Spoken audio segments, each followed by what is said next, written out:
بسم اللہ الرحمن الرحیم۔ السلام علیکم ناظرین، آپ یوٹیوب چینل دیکھ رہے ہیں، میں صداقت زمان ہوں۔ ناظرین، پیٹرولیم مصنوعات کی قیمت میں 30 روپے فی لیٹر اضافہ کیا گیا ہے اور مفتا اسماعیل صاحب وزیر خزانہ نے آج 2 سٹیٹمنٹ جاری کی ہے۔ ایک تو انہوں نے کہا کہ کاش عمران خان IMF کے ساتھ ایسا معاہدہ کر کے نہ جاتے، اس پر بات کریں گے۔ نمبر 2، انہوں نے کہا ہے کہ چین سے 2 ارب 30 کروڑ ڈالر ملنے کا امکان ہے اور اس کی وجہ سے ملکی زر مبادلہ میں اضافہ ہوگا۔ تو یہ صرف عوام کو گمراہ کر رہے ہیں۔ اگر آپ کو قرض دے رہے ہیں تو کتنا ہمارے ملک کے زر مبادلہ میں اضافہ ہوگا؟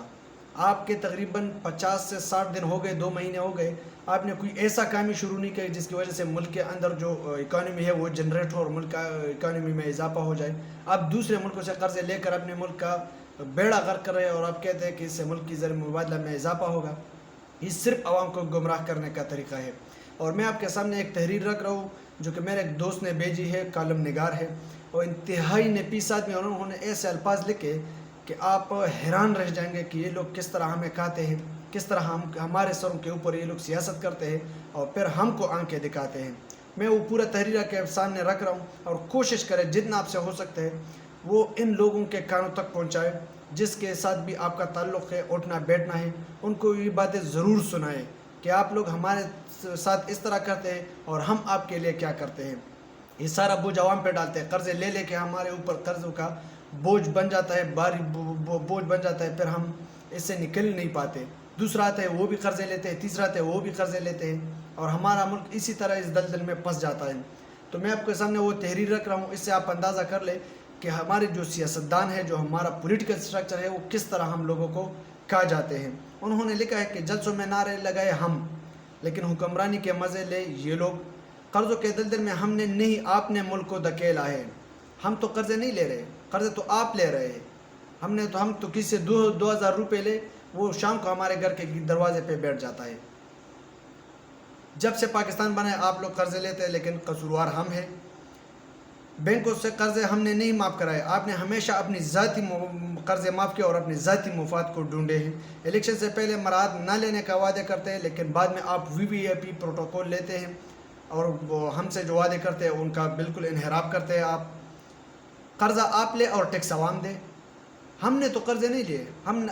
اگر آپ ہمارے لیے قرضے لیتے ہیں تو ہم پہ لگتے تو نہیں ہے نا۔ کوئی ایک بندہ ایسے نکالے جو مجھے کہہ دے کہ ہمارے لیے یہ قرضے لیتے ہیں اور ہمارے اوپر لگاتے ہیں۔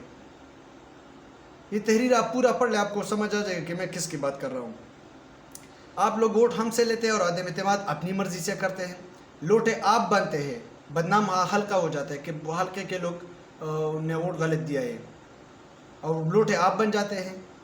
آپ لوگوں کو حلقے کی وجہ سے عزت ملی، آپ خود جھکنے کی بجائے ہمیں جھکانے پر لگ جاتے ہیں، پھر دوسرے لوگ ہم پہ انگلی اٹھاتے ہیں کہ آپ کے حلقے قائم میں نہیں ہے، MP ہے، یہ بک گیا، ضمیر بیچا انہوں نے، بازارو ہو جاتا ہے۔ اس طرح تو کوئی اللہ معاف کرے ہیرا منڈی میں بھی لوگ نہیں بکتے جس طرح آپ لوگ ہمارے عزت اچھالنے پہ لگے ہوئے ہیں۔ کیا ایسا کوئی قانون نہیں بننا چاہیے کہ جب آپ عدم اعتماد کریں تو پہلے حلقے کو ووٹ سسٹم دیا جائے، وہ ووٹ کرے کہ اور ان سے پوچھا جائے کہ ہم نے عدم اعتماد کرنی ہے یا نہیں کرنی۔ جب ہم عدم اعتماد چاہتے ہوں تب آپ عدم اعتماد کریں۔ عوام کو فیصلہ سازی میں کب شامل کیا جائے گا؟ 5 سال بعد ہمیں صرف ووٹ کا حق دیا جاتا ہے کہ آپ نے ووٹ دیا۔ اس طرح تو کوئی بھی پرفیکٹ نہیں ہوتا۔ No one is perfect in the world۔ ہر کسی میں برائی ہوتا ہے، اس میں عوام کی کون سی غلطی ہے؟ اگر آپ کو کسی عوام کا غلطی معلوم ہے تو ضرور مجھے بتا دے، میں بھی اس پہ بات کروں گا، دوسرا بھی کرے گا، تیسرا بھی کرے گا، ہر کوئی اس پہ بات کرے گا۔ لیکن عوام کا کیا قصور ہے؟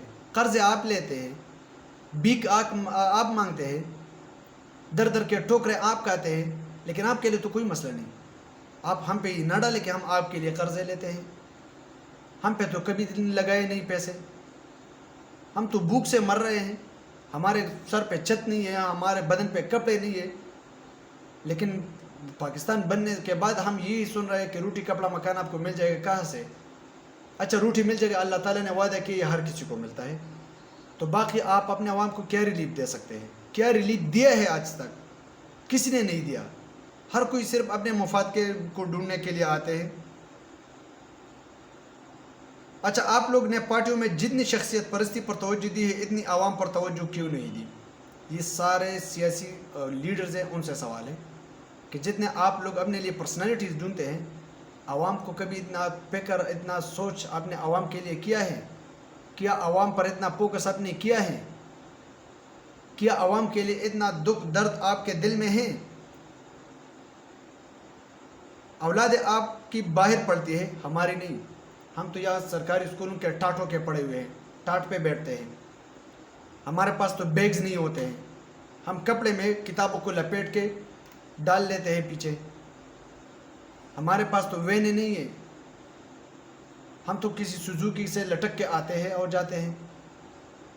لیکن آپ کے اولادوں کو اگر آپ دیکھیں تو ایک ایم این اے بتا دے، ایک سیاسی لیڈر بتا دے، ایم این اے تو چھوڑو ہمارے جیسا بندہ ہوتا ہے، ایک سیاسی لیڈر کا نام بتا دے جن کے بچے پاکستان میں پڑھتے ہوں، سرکاری اسکول میں پڑھتے ہوں، ہم لوگوں کی جیسے زندگی گزارتے ہوں۔ کیا ہے؟ اللہ تعالیٰ نے تو انسانیت جیسے بنائے، تو ہم اور ان لوگوں میں کیا فرق ہے؟ فرق صرف یہ ہے کہ وہ ظالم ہے اور ہم مظلوم ہیں، یہ ماننا پڑے گا۔ اگر آپ نے ابھی نہیں مانا تو آپ میں ماننے کی ضمیر ہی نہیں ہے، آپ میں یہ ضمیر نہیں ہے کہ آپ جاگ جائے۔ ہم عوام ہر طرف سے ذلیل ہوتے ہیں جا رہے ہیں۔ آپ ایک ایک پوائنٹ کو دیکھ لیں، آپ کو اندازہ ہو جائے کہ ہم کتنا ذلیل ہو رہے ہیں، دن بدن ہم کتنا ذلیل ہوتے جا رہے ہیں۔ سرکاری اسکولوں میں آپ اپنے بچے پڑھاتے تو سرکاری اسکولوں کا بیڑا غرق نہ ہوتا۔ خدا را آپ اپنے بچوں کو اسکولوں میں پڑھائے سرکاری میں، آپ کو پتہ چل جائے گا کہ ہم لوگ کس طرح زندگی بسر کرتے ہیں۔ پھر آپ یہ سرکاری اسکولیں بیکر ہاؤس اور سٹی کی طرح نہ ہو جائے، میرا نام بدل دینا۔ یہ آکسفورڈ کی طرح ایجوکیشن پاکستان کی نہ ہو جائے، پھر بھی میرا نام بدل دینا۔ یہ میں گارنٹی کے ساتھ کہتا ہوں، آپ کر کے تو دیکھ لیں، پھر آپ کو پتہ چل جائے کہ یہ کس طرح کا سرکاری اسکول کا سسٹم ٹھیک ہو جاتا ہے۔ آئے عہد کرے، آئے قانون بنائیں، سیاستدانوں کی اولاد سرکاری اسکولوں میں پڑھیں گے، آئے قانون بنائیں۔ جب قانون نہیں بنے گا تب تک یہ لوگ اس طرح ہی مزے چرچے کریں گے۔ عوامی جلسہ وہی منعقد کر سکتا ہے جس کے اپنے تمام بچے بھی جلسوں میں شریک ہوں۔ اس کے لیے بھی قانون سازی کی ہونی چاہیے۔ جو ہم لوگوں کو بکریوں کی طرح جلسوں میں لے کے جاتے ہیں، ایسا قانون بنایا جائے کہ وہ پہلے اپنے بچوں کو لا کے جلسے کے سامنے رکھے، جلسے کے درمیان میں کھڑے اور وہ بھی نعرہ لگائے آئی آئی پی ٹی آئی، اور دوسرا جیالہ، تیسرا پٹواری۔ یہ کیا بات ہے؟ یہ کیا کلچر ہم بنا رہے ہیں؟ مدرسے کے بچوں کو بھی ہم نے نہیں چھوڑا، اپنے بچے نہ صحیح لیکن مدرسے کے بچے ہمارے لیے ٹھیک ہے، ان کو لگاؤ، لگائیں گے نعرے، ان کو تو ہم نے نعروں کے لیے بڑے کیے ہیں نا۔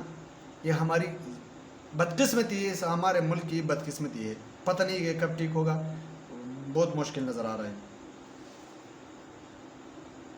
اچھا، شدید گرمی میں ہونے والے جلسوں میں ہمارے بچے پسینہ بہائیں اور آپ کے بچے اے سی میں کمبل اوڑھ کر سوتے رہیں۔ آپ مجھے صرف اتنا بتائیں، ایک سوال کا جواب دیں، ایک جلسہ بتائیں جس میں نواز شریف کے بیٹے کھڑے ہوں عوام میں، ایک جلسہ بتائیں جس میں عمران خان کے قاسم اور سلیمان کھڑے ہو عوام میں۔ وہ ایکسیپشن ہے، ایکسیپشن اس لیے ہے کہ وہ تو پاکستان آئے نہیں ہونا اور پاکستان کے ہیں، لیکن یہ باقی لوگ تو پاکستان کے پلنے پھولنے والے ہیں، یہ تو یہاں کے بڑے ہوئے ہیں۔ آپ ایم کیو ایم کے جو لیڈرز ہیں ان کے دیکھ لیں، آپ مولانا فضل الرحمان کے خاندان کے لوگ دیکھ لیں، کبھی آئے ہیں جلسے میں؟ آپ مجھے دکھائے، میں یہ چیلنج کر دیتا ہوں کہ آپ کوئی ایک بندہ مجھے دکھائے کہ ان کے اولاد کھڑے ہوں جلسے میں عوام کے درمیان۔ کوئی بھی نہیں ہے، وہ تو اے سی میں سوتے ہیں۔ سردی میں ہمارے بچے ٹھنڈ میں مارے کھائے اور آپ گرم کمروں میں سوتے رہیں۔ حلقوں میں لڑائیاں آپ کی وجہ سے ہوتی ہے، ہماری وجہ سے نہیں۔ اگر آپ کسی پولنگ اسٹیشن پہ جائیں نا تو ہم آپ لوگوں کے لیے لڑتے ہیں، ہمارے تو کسی سے لڑائی نہیں ہے۔ ہم کس لیے مرتے ہیں؟ کس لیے ہم اپنے خاندان میں ایک دوسرے سے اختلاف رکھتے ہیں؟ آپ کے لیے لڑتے ہیں۔ لیکن آپ لوگوں نے کیا کیا ہے؟ صرف ایک چیز کا جواب دیں کہ عوام کے لیے آپ نے کتنا سوچا ہے؟ اللہ کو حاضر ناظر کا آپ نے یہ جواب دینی ہے۔ ہمیں وہ آپ کا نام لے کر بلیک میل کرتے ہیں، ہم نہیں کرتے۔ تھانہ کچہری میں آپ کے لوگ بیٹھے ہوتے ہیں، ہمارے نہیں۔ ڈی سی آپ کے، اے سی آپ کے، سی پی او آپ کے، آر پی او آپ کے، سارے لوگ تو آپ کے بیٹھے ہیں، ہمارے تو نہیں بیٹھے۔ یہ بھی قانون بننا چاہیے کہ جو اے سی آتا ہے، ڈی سی آتا ہے، آر پی او آتا ہے، سی پی او آتا ہے یا ڈی پی او آتا ہے، حلقے میں وہ عوام سے منتخب ہو کے آئیں، کسی ایم این اے اور ایم پی اے کا کنٹرول اس پہ نہ ہو، کیونکہ وہ ان کے لیے پھر کام کرتا ہے، ہمارے لیے تو کام ہی نہیں کرتا۔ ہم جب بھی اے سی ڈی سی کے دفتر میں جاتے ہو تو ہمیں گاس ہی نہیں ڈالتا، انسان ہی نہیں سمجھتا، کیا ہم انسان نہیں ہیں؟ یا ان کی میرٹ ہونی چاہیے، میرٹ کی بالادستی ہونی چاہیے۔ میرٹ تو مشکل ہے پاکستان میں، بالکل مشکل ہے، اور یہ میں آپٹیمسٹ نہیں ہوں، سوری پیزمسٹ نہیں ہوں، میں آپٹیمسٹ ہوں، لیکن یہ حقیقت ہے پاکستان کی، یہ پاکستان کی بالکل 100% حقیقت ہے، اور اس سے منہ آپ نہیں پھیر سکتے۔ بجلی آپ کو ملتی ہے مفت، ہمیں نہیں ملتی۔ کسی ایک ایم این اے کا گھر دیکھ لیں اور مجھے بتائے کہ ان کے گھر میں بجلی جو ہے نا وہ فری نہیں آتا، ایک ایم این اے کا بتا دیں، ایک ایم پی اے کا بتا دیں۔ ہر کسی کے گھر میں مفت بجلی آتی ہے، لیکن ہمارے گھر میں پیسوں سے آتی ہے، اور وہ بھی انتہائی مہنگے داموں۔ جو سہولت آپ کو ملتی ہے وہ ہمیں کیوں نہیں ملتی؟ ہم آپ لوگوں کو الیکٹ کرتے ہیں، پھر وہ کیوں سہولتیں آپ کو ملتی ہے ہمیں نہیں ملتی؟ ہمیں ملنی چاہیے، آپ کو کیوں ملنی چاہیے؟ آپ تو خدمتگار ہیں نا۔ کوئی خادم اعلیٰ کہتا ہے اپنے آپ کو، خادم پنجاب کہتا ہے، کوئی خادم خیبر پختونخوا کہتا ہے اپنے آپ کو، کوئی خادم سندھ کہتا ہے اپنے آپ کو۔ ہمارے لیے نے کیا کیا آپ نے؟ ہم لوگوں کے لیے کچھ نہیں کیا۔ جو سہولتیں آپ کو ہے وہ ہمیں دے دیں، کیونکہ آپ ہمارے خادم ہیں، تو آپ کو وہ سہولتیں بالکل نہیں ہونی چاہیے۔ ہمیں اے سی لگوائے، اے سی نہ لگوائے، بجلی فراہم کریں۔ آپ بے شک اے سی میں سوتے ہیں، لیکن ہمیں تو کم از کم بجلی فراہم کریں نا۔ ہم لوگوں کے لیے بجلی بھی نہیں ہے۔ کرپشن آپ کے چیلے کرتے ہیں، جتنی بھی کرپشن ہوتی ہے وہ آپ کے چیلے کرتے ہیں، آپ کے دوست کرتے ہیں، آپ کے احباب کرتے ہیں۔ ہم نے تو کبھی کرپشن نہیں کیا، ہم تو کرپشن کریں تو 2 مہینے تک ہم اپنا ضمانت نہیں کروا سکتے۔ ٹیکس چور آپ کے یار ہیں، ہم نہیں۔ جتنے بھی ٹیکس چور ہیں وہ آپ کے حلقوں کے لوگ ہیں، ہمارے لوگ ٹیکس چور نہیں ہیں۔ ہم تو سیلز ٹیکس دیتے ہیں، جنرل سیلز ٹیکس دیتے ہیں، انکم ٹیکس دیتے ہیں، عشر دیتے ہیں، زکوٰۃ کم دیتے ہیں لیکن باقی چیزیں زیادہ دیتے ہیں، کیونکہ زکوٰۃ اللہ کا حکم ہے، اور ہم یہ سمجھتے ہیں کہ چلو اللہ غفور رحیم ہے۔ یہ المیہ ہے، سارے لوگ یہی کرتے ہیں، اپنی ذات کی بات نہیں کر رہے، لیکن یہ کمیونٹی ہے، یہ سوسائٹی بنی اس طرح ہی ہے کہ اللہ سے اتنا نہیں ڈرتے جتنا آپ لوگوں سے ڈرتے ہیں، کیونکہ آپ لوگ تو گنڈے ہیں۔ اچھی تجارت، اچھی حکومت کی طرف کب آؤ گے؟ جن درختوں کے نیچے بیٹھ کر سایہ لیتے ہو، جن کے پھل کھاتے ہو، جن سے آکسیجن حاصل کرتے ہو، ان کی اچھی دیکھ بھال کیوں نہیں کرتے؟ ووٹ بھی ہم سے لیتے ہو، ووٹ ہم سے لیتے ہو، ہم آپ کو ووٹ دیتے ہیں، عوام آپ کو ووٹ دیتے ہیں، مارتے بھی ہمیں ہی ہو۔ ہمارے پاس پینے کو صاف پانی نہیں ہے، علاج کے لیے معیاری اسپتالیں نہیں ہیں، بالکل نہیں ہے۔ بتا دیں، اگر ہے تو مجھے بتا دیں، مجھے تو نہیں معلوم۔ معیاری سڑکیں نہیں ہیں جس طرح یورپ میں ہوتی ہیں، ٹرانسپورٹ نہیں ہے، دھکے کھاتے ہیں۔ 30 روپے آپ پی لیٹر پیٹرول مہنگا کر دیتے ہیں، تو کرایہ کہاں سے دیں گے ہم؟ جتنے آپ لوگ ظالم ہیں اتنے ظالم یہ ڈرائیور بھی ہے، اتنی ہی وہ 3 گنا زیادہ پھر کرایہ لیتے ہیں ٹرانسپورٹ کے مد میں۔ عوام کے خلاف کب تک پولیس کو استعمال کرو گے؟ پولیس وہی رہتی ہے، لیکن پولیس کو استعمال کرنے والے بدلتے جاتے ہیں۔ جس طرح 25 مئی کو ہوا اسلام آباد میں، وہ پولیس اتنا ظالم نہیں ہے، ان کو آپ لوگوں نے اکسایا، آپ لوگوں نے اپنے شہریوں کو مار ڈالا، ان پہ شیلنگ کروائی۔ اتنا تو ہٹلر نے بھی اپنے مخالفین پہ اتنا شیلنگز نہیں کی، آنسو گیس نہیں چلائے جتنے آپ لوگوں نے اپنے لوگوں پہ چلائے۔ یہ ہماری المیہ ہے، ہمارے ملک کا، یہ ہمارا قصور ہے کہ ضرورت ہے۔ ضرورت کی کیا ہوتی ہے یہ ہمیں بھی پتہ نہیں، کم ضرب ہے ہم اور صاحب ضرب آپ ہے۔ امریت کو آپ نے ہمیشہ خوش آمدید کہا ہے، ہم سے کبھی آپ نے پوچھا؟ نہیں پوچھا، کبھی بھی آپ سے ہم سے نہیں پوچھا کہ آپ کو امریت پسند ہے یا جمہوریت پسند ہے۔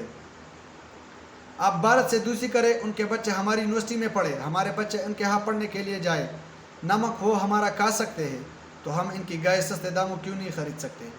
یہ بھی المیہ ہے۔ کوئی کہتا ہے میں امریکہ کی غلامی نہیں کرتا، کوئی کہتا ہے میں برطانیہ کی غلامی نہیں کرتا، کوئی کہتا ہے میں انڈیا کے ساتھ تجارت نہیں کرتا، کوئی کہتا ہے کہ میں یورپین یونین کے ساتھ تجارت نہیں کرتا، کوئی کہتا ہے کہ امریکہ مرد آباد کے نعرے لگواؤ۔ مذہبی جماعتیں سارے اس وقت لگے تھے کہ اسرائیل کو نہ مانو، اسرائیل کے خلاف مرد آباد کے نعرے لگواؤ، لیکن وہی لوگ جب اکٹھے ہوتے ہیں تو ساری چیزیں ہوتی ہیں۔ عوام کے لیے صرف یہ آئینہ بناتا ہوتا ہے کہ ہم یہ نہیں کر رہے، تو کون کروا رہا ہے؟ کوئی تو ہوگا نا جو پس پردہ یہ سارے چیزیں کر رہا ہو۔ اگر آپ نہیں کر رہے، ہم نے تو آپ کو ووٹ دیا ہے، آپ کو اپنا اختیار دیا ہے، اپنا ضمیر دیا ہے کہ آپ ہمارے لیے فیصلے کریں۔ اگر آپ میں ڈیسیجن میکنگ پاور ہی نہیں ہے تو پھر ہٹ جائے سامنے سے، آپ سے نہیں ہوتا، اور کھل کے کہہ کہ مجھ سے نہیں ہوتا، ہم سے نہیں ہوتا۔ عوام بھی سکون سے جیے۔ آخر میں اتنا ہی کہوں گا کہ میں آپ اچھی نیت اور احساسی ذمہ داری کی کمی ہے، جھوٹے وعدوں کے بنا پر امیدیں ہمیں لگواتے ہیں، ہمیشہ جھوٹے وعدے کرتے ہو، ہمیشہ جو بھی وعدے کرتے ہو وہ جھوٹے ہی نکلتے ہیں، کسی ایک نے بھی اپنے وعدے کی پاسداری نہیں کی۔ آپ دھوکہ ہمیں دیتے ہیں، جس ملک کے مزدور کم از کم کی تنخواہ 18 یا 20 ہزار ہو، وہاں مجھے اس قلیل رقم میں ایک چھوٹے گھر کا بجٹ بنا کر دکھائے۔ جتنی تنخواہ آپ لوگوں کی ہونی ہے اتنی تنخواہ آپ مزدور کا کر دیں، پھر آپ دیکھ لیں کہ یہ ملک کس طرح ترقی کر دے۔ یہ سارا جو سسٹم ہے ہمارا، یہ ظلم پہ بنا ہے، اور کفر کا نظام چل سکتا ہے لیکن ظلم کا نظام نہیں چل سکتا۔ جب تک ہم نے اس ظلم کا خاتمہ نہیں کیا ہے نا، ہمارا ملک اسی طرح رہے گا۔ اور شاید عوام کے پاس اس ایک شعر کے علاوہ اور کچھ نہیں ہے، جو شاعر نے کیا خوب کہا ہے، میں خود میں برائی ڈھونڈتا رہ گیا، اس نے جب کہا تھا تم میرے لائق نہیں۔ اب تک کے لیے اتنا ہی، اپنا بہت سارا خیال رکھیے گا، اپنے اس چینل کا بھی۔ اللہ حافظ۔